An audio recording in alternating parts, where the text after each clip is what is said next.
Oh, never mind.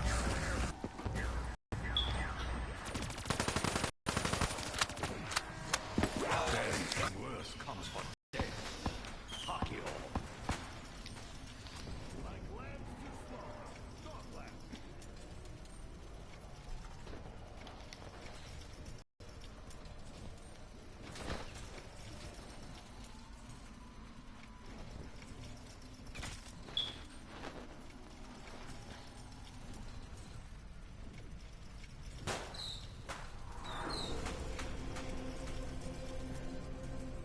Once more, we ascend from darkness.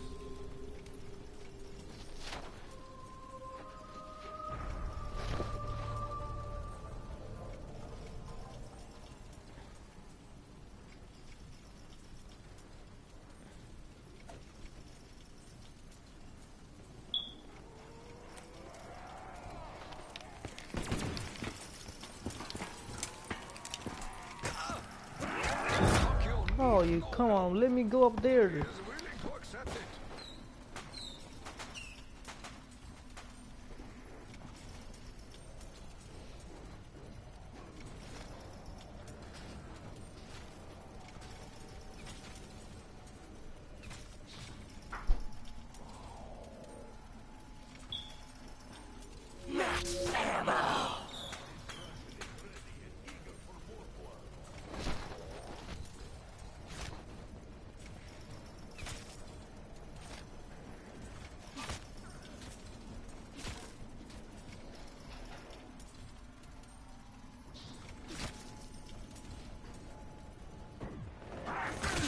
Gather round, my children.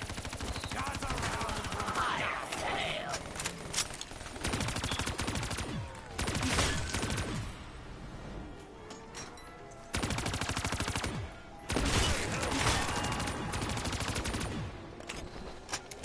This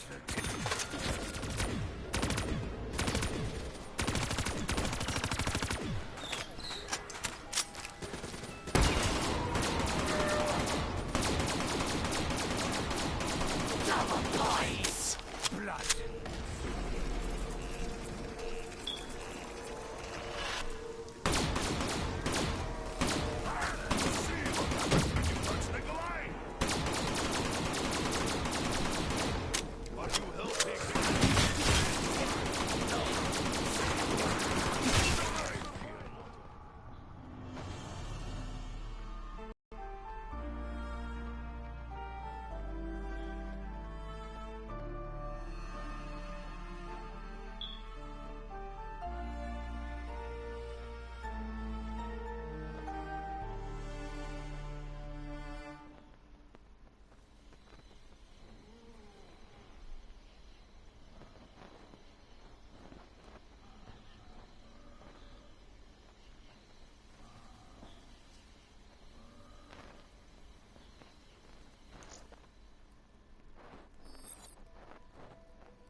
Are you nothing but an agent of chaos, Richtofen? Many years have we hunted you. I have traveled. I have seen many things. Many futures, many histories. Why do you seek to disrupt the order of events ever further? Trust me.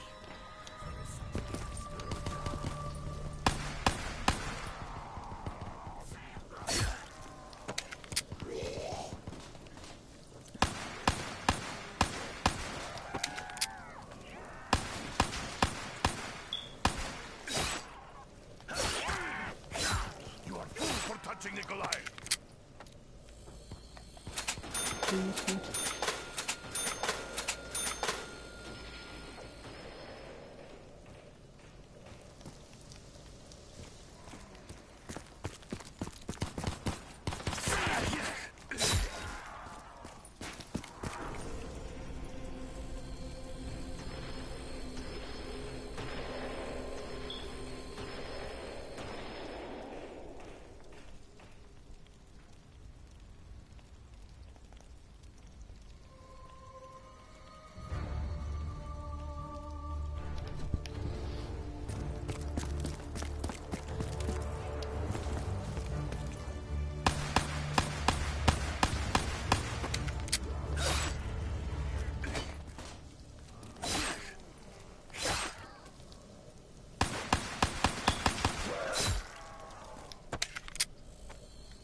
I got it.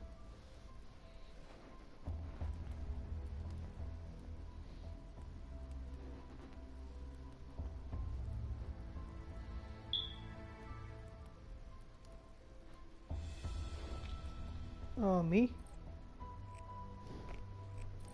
No, I'm...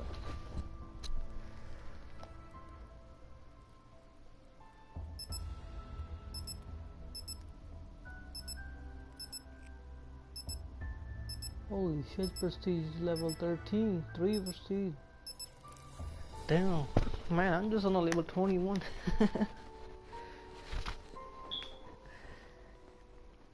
We just had a big play, like round 23.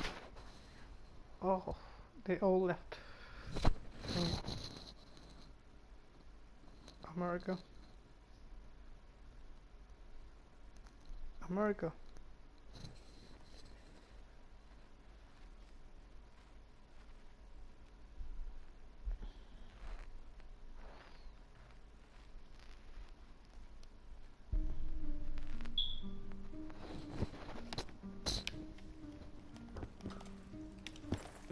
Holy shit.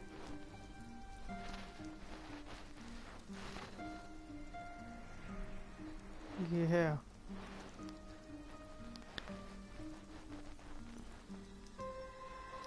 How to get the 2 big gun in Afghan?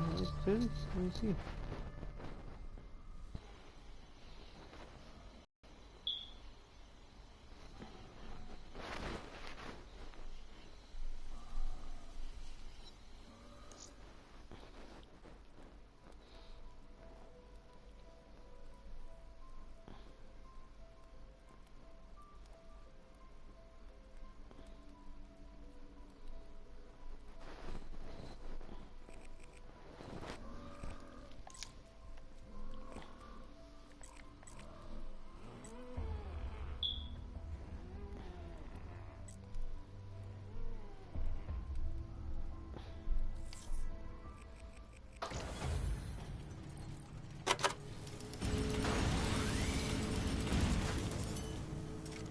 जा पकड़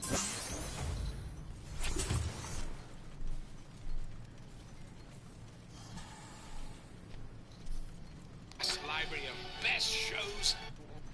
So long, Shoho! Hey, what's going on, guys? It's Bonz and welcome back to another one of my videos, and today I'm going to be showing you guys how to get the ray gun every time from the box in Black Ops 3 Zombies. And to kind of confirm this, David Vonderhaar and Treyarch tweeted out this kind of challenge to us because I guess they realized that nobody has figured out this Easter egg yet. And I guess they really wanted someone to figure this out. So I took them up on that challenge, and I actually did it. So the first thing that you have to do is you actually have to shoot the Shadow Man until you reach round 15. Some of you already know about this Easter egg, but I guess you didn't know there's a continuation to it. So all you have to do is shoot him until you see the rounds move up, and until you reach number 15, then you stop, and then all you have to do after that is you just kill the zombies that are left, and then you go to the mystery box. And when you get to the mystery box, you're gonna get a sniper rifle. No matter what, you will get a sniper rifle because this is a part of the Easter egg. After you get the sniper rifle, you want to go ahead and hop on the train, and then when you're going on the train, you want to shoot the ray guns that you see on the buildings. They're really, really hard to see. It took me a while to actually see where these ray guns were, and all you have to do is just shoot the ray guns from the route that I'm taking here, and you get to see them. They're really, really small. I don't know if you're able to see them in YouTube quality, but you will definitely see them in-game if you focus hard enough. And after that, a big, scary voice actually comes on, and I personally think it's Cthulhu, so here it is. You are now closer to the dark than you have been ever before. Complete the Trinity and your soul will be free. So after a few more days, I actually didn't find the step after that. I actually managed to find the step a few more days later, and it's actually throwing these grenades to these random spots out in the open over here. And all you have to do is throw the grenades, and you can see the purple kind of mist out there that kind of confirms that you got it. And Cthulhu speaks again, or whoever this is. You grow ever closer to the freedom you so richly desire. One more step and you will be free. After that, you go ahead and go to the piano and you actually shoot the keys. Now, this took me another few days to figure out. These steps are totally random. They have no connection to each other, but I don't know. That's rare.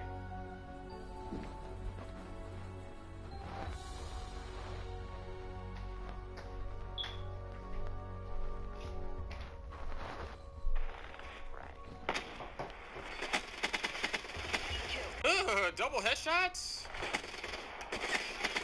Oh! These are my attacks. Alright, fall back, man.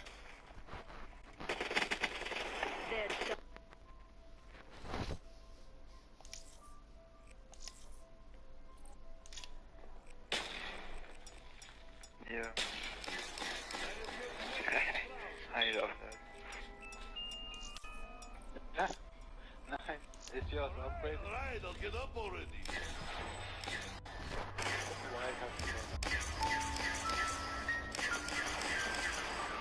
A most perfect weapon.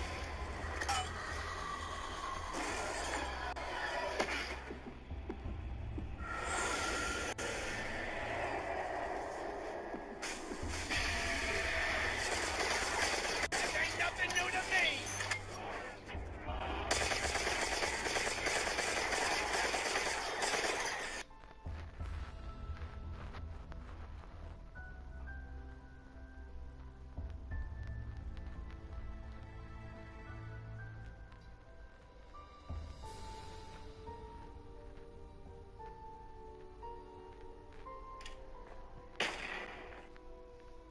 Hey, what's going on, guys? It's Bonz and welcome back to another one of my videos, and today I'm going to be showing you guys how to get the ray gun every time from the box in Black Ops 3 Zombies. And to kind of confirm this, David Vonderhaar and Treyarch tweeted out this kind of challenge to us because I guess they realized that nobody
trailers.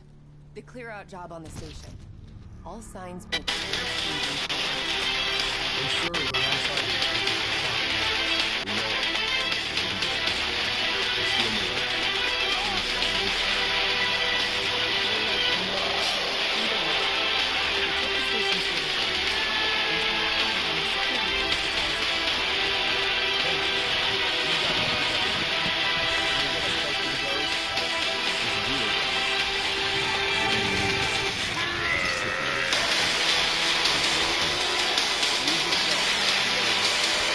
Once we're close, Kane will be able to track the drives.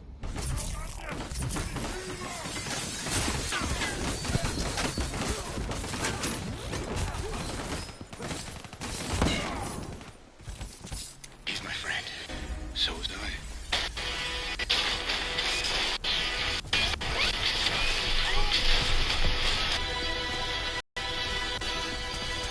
Hey guys, I'm Philip Molina, and oh my god, that trailer and that footage, and I've been waiting for this for so long, and yes, looking at it, it looks amazing, but also, it's like, why are mommy and daddy fighting? I did. Like, don't you feel terrible seeing the end, and they hate each other, and like, in the comics, it was really easy to pick a side between Cap and Iron Man, because in the comics, Tony Stark is a douche during Civil War, but here, with these actual people on screen, and I like them both so much, I'm just totally torn. So, to distract myself from picking a side, I'm going to ignore that angst of superhero divorce, and instead I'm going to break down this trailer. I'm going to try to point out anything that I can, analyze the moment, some Easter eggs, and maybe highlight anything that you might have missed. If you consider rumors and speculation to be spoilers, then yeah, spoilers are on the way. But it's basically just a lot of me guessing. Anyway, let's get right into it. Buck, do you remember me? Your mom's name is Sarah. Right off the bat, we get a little bit more of that scene that we initially saw as the post-credit scene from Ant-Man. Oh my god. And this is just adding on to that. And if you stitch the two scenes together, you realize that Bucky's in a lot of trouble. Because some people are hunting him, thinking he did some terrible thing that he claims he didn't do, but you know, still in addition to the terrible things that he did do. Because if you remember as Winter Soldier, the guy was an assassin for Hydra, and killed tons of people for decades. So you can kind of understand why some people are thinking, yeah, maybe he's not a good guy. Of course, Cap is maybe the only person that still sees him as a good guy, and you can tell that he's very forgiving about this guy, because when he asks Bucky if he remembers him, Bucky's response is basically, I remember your mama? Your mom's name is Sarah. That is a good friendship. It's also worth mentioning that in the Ant-Man version of this scene, Cap is actually suggesting that they call Tony Stark. Tony, I won't believe this. So I guess, at least this moment, they don't totally hate each other.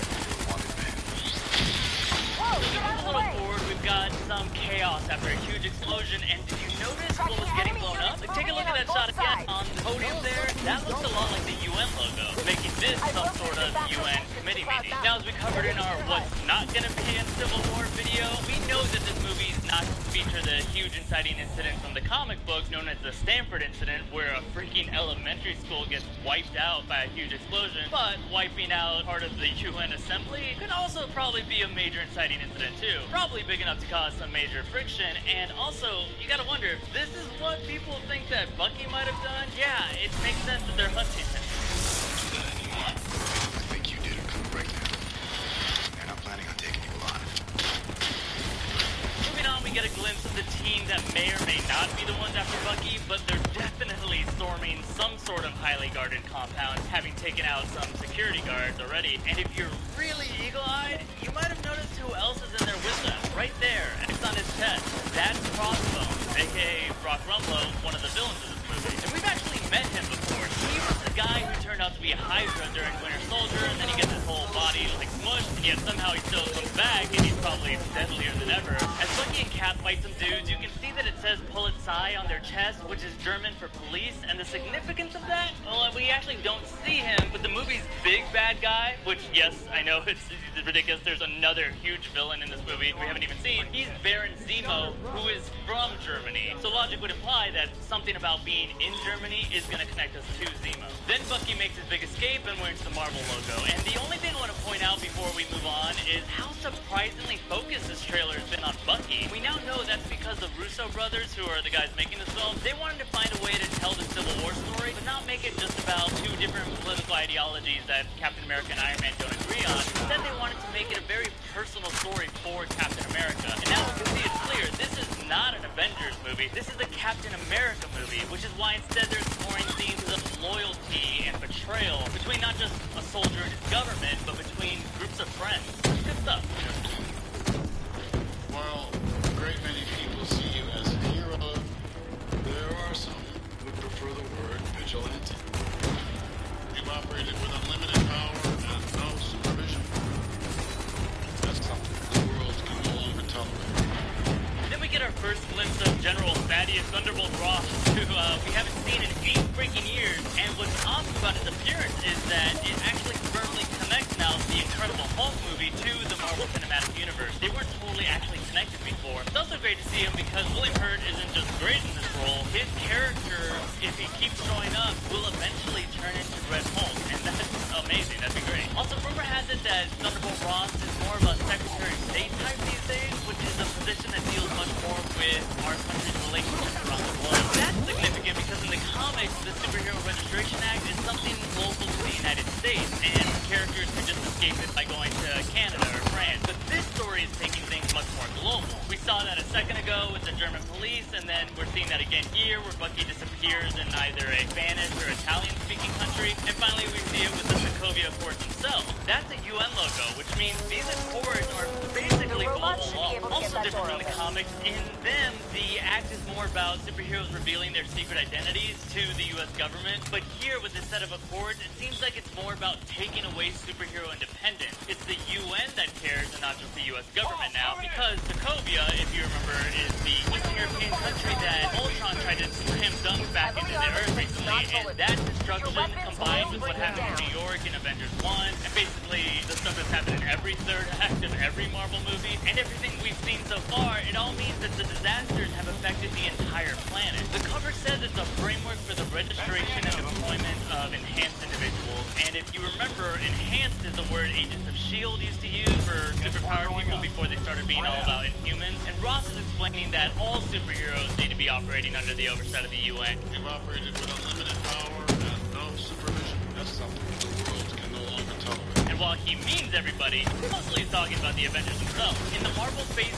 2 Blu-ray box set, you get to see a page of the Accords that could maybe just be marketing, but it has this section for the Avengers themselves, although it also calls them Los Vengadores. But it's about them signing away their ability to operate independently. They'll now have to operate only if and when the United Nations wants them to. I also like that they don't know any other names for Vision, so they're just like, yeah, just sign the word Vision. Like, I get it. You don't have a name. Now, obviously, that's not up Captain America's alley at the moment, considering the last time he trusted the government to run things, they turned out to be Hydra. And here's my favorite thing about this story for Steve Rogers here. If you take the Captain America movies as a trilogy, it started with him being basically the face of the military and of the government. He would even do those U.S. tours and stuff. But then in the second movie, he's struggling to deal with being a soldier in the modern day and having to deal with the current government. Now in this movie, we see the end of that arc, where he's completely broken away from that government, and he's become the kind of rogue soldier that at one point he would have helped them hunt down. Though I don't think he's become so punk that he...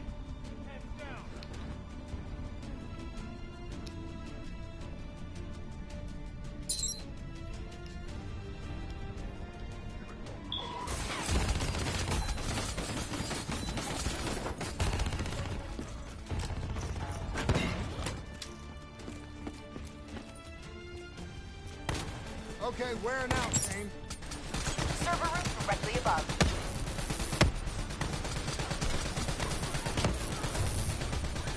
You need to hustle. We've got Julan cornered.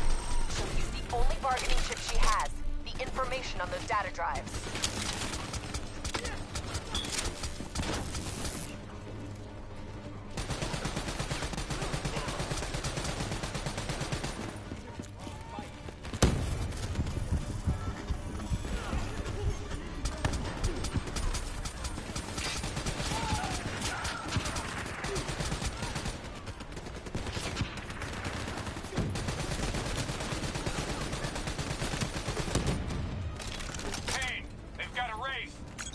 Engage the Wraith unless it's unavoidable.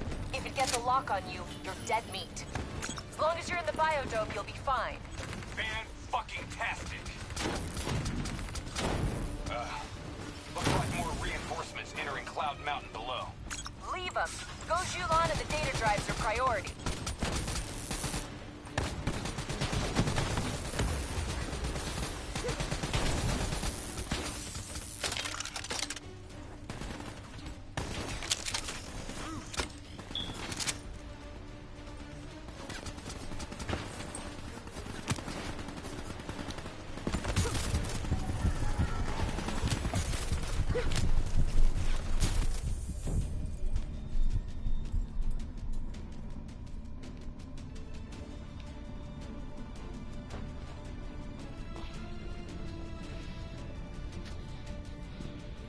They're on the walkways below us.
Focus on the turrets. I'll draw their fire. Your EMP grenade should disable them.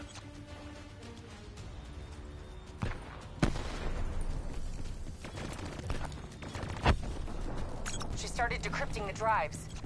They're uploading directly to a public server. Every single piece of intel on those drives will go straight to the CDP.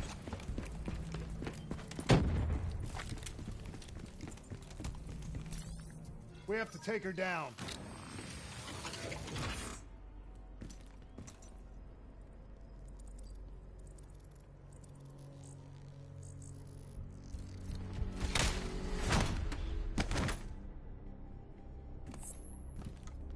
Kane, we're locked out of the command console. Options. It's a biometric reader. Scan her hand. User authenticated. Awaiting secondary input. Secondary input? The fuck is that? Heads up. Reinforcements moving on your position. The two inputs gotta be interchangeable between each sibling. Can't be serious. We're out of time and options.